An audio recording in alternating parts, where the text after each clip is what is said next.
Con su permiso, señor presidente. Secretaria, qué bonito discurso, qué elocuente. Jefa de gobierno, secretario, canciller, director. Como comentó el presidente, quisiéramos compartir con ustedes algunas actualizaciones sobre la pandemia de COVID en México. Hoy por la tarde, a las 7 de la noche, daremos muchos más detalles, pero queremos que desde ahorita sepan de manera panorámica algunos elementos importantes, porque hay buenas noticias, hay cambios que nos van a permitir ser más efectivos en reorganizar la atención y que eso es lo que queremos compartir con ustedes. Si vemos la primera diapositiva, esta. Si el informe técnico, como ya lo dimos anoche y vamos a volver a darlo, ya no se los relato. Bueno, anoche no lo presentamos en voz, sino que escuchamos a la niñez mexicana, lo cual fue muy estimulante porque nos hicieron preguntas muy puntuales, muy interesantes y creo que de interés público para la infancia y también para la adultez. Ahora lo que queremos compartir es esta gráfica que ya han visto previamente. Esta es la actualización más reciente de la curva epidémica nacional, de la curva epidémica del Valle de México, que nos revela mucho lo que está ocurriendo a nivel nacional, pero como ha comentado el presidente, efectivamente tenemos una noticia muy estimulante sobre cómo en cada región del país la epidemia se va comportando a distintas velocidades. Esto brinda enormes oportunidades para organizar eficientemente los recursos, tanto existentes como los que expandimos, y poder garantizar la atención de todas las personas. Esta curva, quiero decirlo desde el inicio, es producto del trabajo de asesoría científica que coordina el CONACYT y, como siempre, nuestro agradecimiento a la directora general de CONACYT y a su espléndido equipo de trabajo, y también a las comunidades académicas de las instituciones públicas del país, que son verdaderamente un recurso muy poderoso que tenemos. En particular, esta gráfica la produce y los análisis y proyecciones matemáticas que están detrás de ella los produce un muy talentoso grupo de matemáticos del CIMAT y del Instituto de Matemáticas de la Universidad Nacional. Detallaremos quiénes son esta misma noche. Explico la gráfica. Lo que se ve en el eje de abajo, en la parte de abajo, son fechas, y las fechas están presentadas con un punto decimal. Vean ustedes la primera para que la ubiquen, 26.02. Esto quiere decir, gracias. Muchas gracias. Con su permiso, presidente. 26.02 es 26 de febrero, 11.03 es 11 de marzo, etcétera. Y aquí, en este eje, está el número de casos que se espera tener. Esto es una predicción de lo que se espera que ocurra en los siguientes pocas semanas, y desde luego entre más grande es la curva, esta como montaña para que todo el público la visualice, es lo que se van contabilizando de los casos que están en las barras o estas rayitas azules, y en la línea roja está lo que se predice ocurrirá en las siguientes semanas. Y para interpretar correctamente esta gráfica es importante que todo el mundo se familiarice con esto. Como es una gráfica de predicción, esto es como los pronósticos del clima, es una predicción de lo que va a ocurrir y existe una probabilidad de que esto ocurra.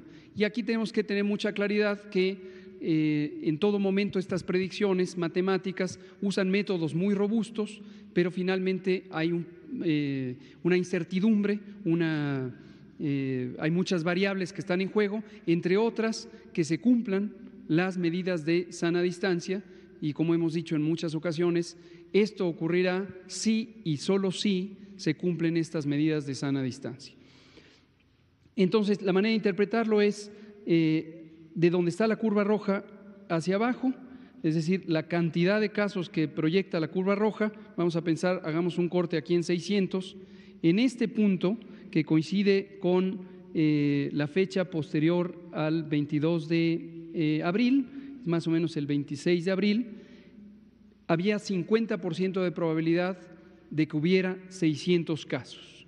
Si lo vemos posterior a la fecha presente, que es 1 de mayo, igual podemos hacer como una rebanada de esta gráfica y podríamos decir, por ejemplo, que el 20 de mayo hay 50% de probabilidades de que haya cerca de 600 casos.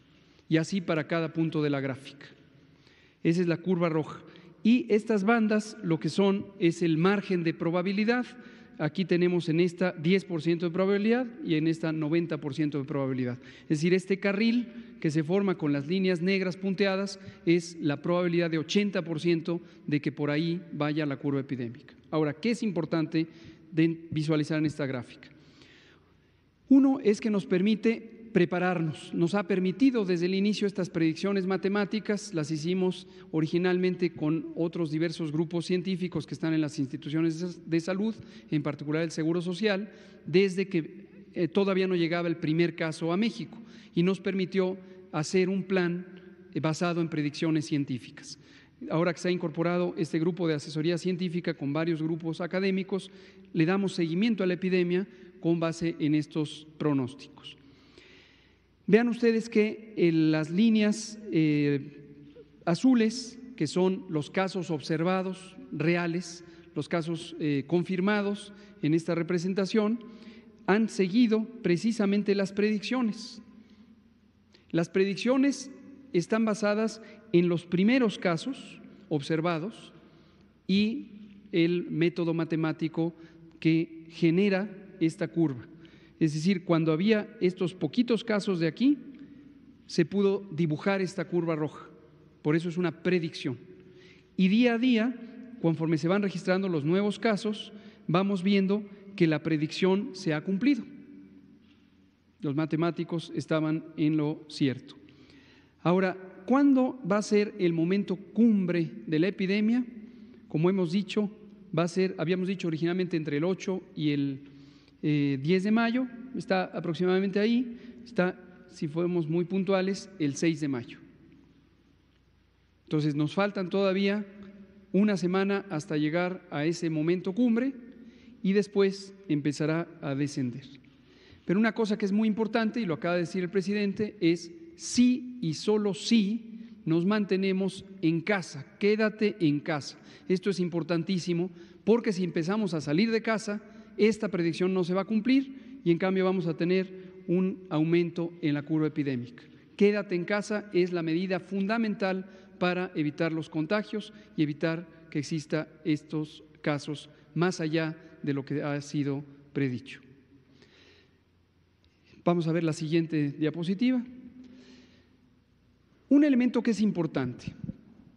La epidemia se concentra en este momento en estas 5 regiones urbanas que ha mencionado el presidente, que son la Ciudad de México o la zona metropolitana del Valle de México, esto incluye a los municipios conurbados en el Estado de México, la zona de Cancún, el municipio de Benito Juárez, Culiacán, Sinaloa, Tijuana, Baja California, son las zonas en este momento más involucradas. Y en Tabasco es Villahermosa, Tabasco, con un poco de dispersión en algunos municipios donde hay asentamientos humanos más pequeños. Esto no quiere decir que no va a haber epidemia en el resto del país, tampoco quiere decir que no haya casos en el resto del país. Prácticamente todos los municipios tienen al menos un caso, pero están en distintas etapas de la epidemia. Hay zonas urbanas, y en particular la de Guadalajara y la de Monterrey, que han estabilizado el aumento de casos. Y esto es una excelente noticia, porque de las 3 grandes zonas metropolitanas, ahorita sola una está activa. De todos modos, existe el riesgo de que cualquiera de estas 2 empezara a tener más casos. Pero en este momento, dadas las intervenciones de sana distancia, la Jornada Nacional de Sana Distancia, se han mantenido con muy baja transmisión. Y lo que va a implicar, como lo hemos dicho y como lo dispuso el Consejo de Salubridad General, vamos a poder segmentar las intervenciones para ir atendiendo en su momento a cada región sin que el país sea un conjunto de toda una epidemia que nos rebase. Y lo segundo que queremos comentar es este trabajo coordinado, integrado del sector salud. Esto ha sido verdaderamente alentador, porque además es histórico que el sector salud trabaje en conjunto como si fuera una sola institución, aunque son varias de las instituciones que lo conforman, incluyendo el Instituto de Salud para el Bienestar, que es la institución más recientemente creada en el Sistema Nacional de Salud. Y esto lo que nos permite es buscar cómo colaboramos para atender a las personas en el momento que se necesita. En este sentido, si me pasa a la siguiente diapositiva, lo que vemos es que en este momento hay un desbalance de las oportunidades de atención porque tenemos distintas capacidades instaladas y expandidas con los planes de reconversión que se ejecutaron ya desde hace varias semanas, y esto nos va a permitir dar atención en distintos espacios. Seguramente será importante, si el presidente lo considera pertinente, que Zoe Robledo, director del IMSS, en algún momento comente ahorita sobre la visión del seguro. Pero básicamente la idea general es, tenemos estas oportunidades porque hoy vemos, les pongo el ejemplo, el ISSSTE está en este momento saturado. En este momento, para las camas generales, está teniendo ya esta capacidad ocupada. Pero esto no quiere decir que todo está saturado. Tenemos un Sistema Nacional de Salud, esta es la representación en la Ciudad de México, que nos permite hacer estos esquemas de cooperación, y tenemos otras partes del sistema de salud que aún tienen capacidades disponibles. Entonces estamos viendo ese esquema de coordinación para que se puedan distribuir las personas apropiadamente. En la siguiente diapositiva lo que vemos es una herramienta que tiene la Ciudad de México. Todo esto es el caso de la Ciudad de México, pero este mismo modelo es replicable potencialmente en su momento, cuando sea así necesario, para otras partes del país. Esta aplicación que está en esta dirección de Internet es del Gobierno de la Ciudad de México y es un portal ciudadano que permite identificar la disponibilidad de espacios de atención para las personas que pueden acceder a los distintos hospitales. Como puede verse, esta es una presentación en tiempo real desde el sitio de Internet, y la dirección electrónica está en la que señalé. Vamos a ver, por ejemplo, los institutos nacionales de salud que están en la zona sur de la Ciudad de México. Vamos a verlos de manera específica para dar un mensaje muy claro de dónde, si hacemos un zoom aquí para que se vea un poquito más claro, más zoom, más zoom, más zoom. La zona de los institutos nacionales de salud, lo que conocida popularmente como la zona de los hospitales, para quienes los conocen aquí en la Ciudad de México, tiene a los institutos de salud que han sido reconvertidos. Como ya mencionaba el presidente, estos institutos gozan de un excelente prestigio porque son excelentes instituciones y obviamente fueron los primeros que se ocuparon. A pesar de que hubo una amplia reconversión, que concretamente llevó a que todo el Instituto Nacional de Enfermedades Respiratorias fuera un hospital COVID, todo el Instituto Nacional de Ciencias Médicas y Nutrición Salvador Subirán se convirtió en un hospital COVID, 2 pisos del Instituto Nacional de Cardiología Ignacio Chávez fueron designados hospital COVID, pero obviamente fueron los primeros en ocuparse. Entonces, en este momento le decimos a la ciudadanía, hoy 1 de mayo, ya no vayan a estos hospitales. En este momento ya no vayan a estos hospitales para atender a personas con COVID, porque están ya en su límite de capacidad. Pero insistimos, esto no quiere decir que todo el sistema de salud está en su límite de capacidad, porque si nos vamos, ya si quieren verlo de manera panorámica, hacemos un zoom hacia afuera. Tenemos solamente de manera panorámica, como pueden ver ustedes, hay otros hospitales que tienen todavía ocupación intermedia o bien están en una ocupación con amplia disponibilidad. Y la última diapositiva, si la vemos, nos muestra los mecanismos con los que podemos también facilitar el acceso a estos lugares. Es muy importante la regulación de las urgencias médicas y hemos convenido de todo el sector salud a nivel nacional, pero también en coordinación con las entidades federativas, en este caso la Ciudad de México, los mecanismos de orientación ciudadana. Son los números de emergencia, el Locatel 5658-1111, Locatel 5658-1111 y el 911, que es un número universal de emergencias. Ahí lo que tenemos es personal entrenado. Desde hace varias semanas se entrenó específicamente para COVID.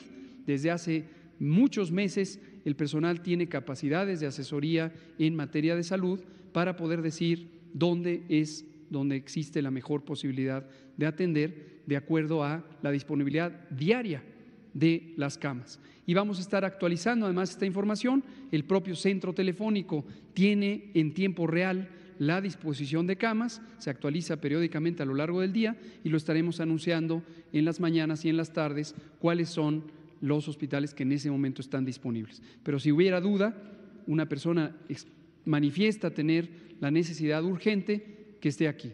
Termino recordando los síntomas de COVID, las poblaciones con mayor probabilidad de complicarse y los signos clínicos médicos de complicaciones que se constituyen en urgencias. Los síntomas típicos de COVID son fiebre, tos, dolor de garganta y pueden estar acompañados de dolor de cabeza, dolor muscular, enrojecimiento de los ojos, escurrimiento nasal y otros síntomas accesorios como pérdida de olfato o pérdida del gusto.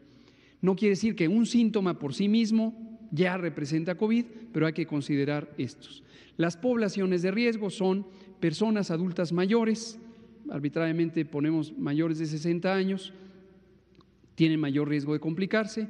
Mujeres embarazadas, siempre hay que considerar proteger a las mujeres embarazadas y también personas de cualquier edad que tengan ciertas enfermedades crónicas, en especial hipertensión, diabetes, obesidad, el tabaquismo en sí mismo es una enfermedad.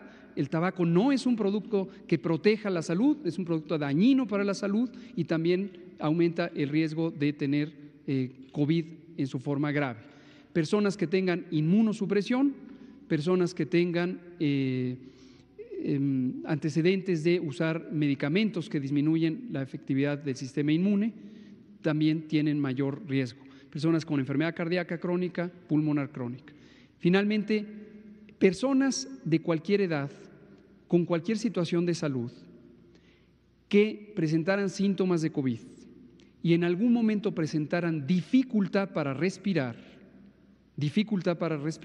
sienten que no introducen suficiente aire, oxígeno a su organismo, y esto lo notan porque se fatigan muy fácilmente o porque necesitan inhalar con energía para aspirar mayor cantidad de aire, o se sienten somnolientos en presencia de COVID, entonces puede esto representar una urgencia médica.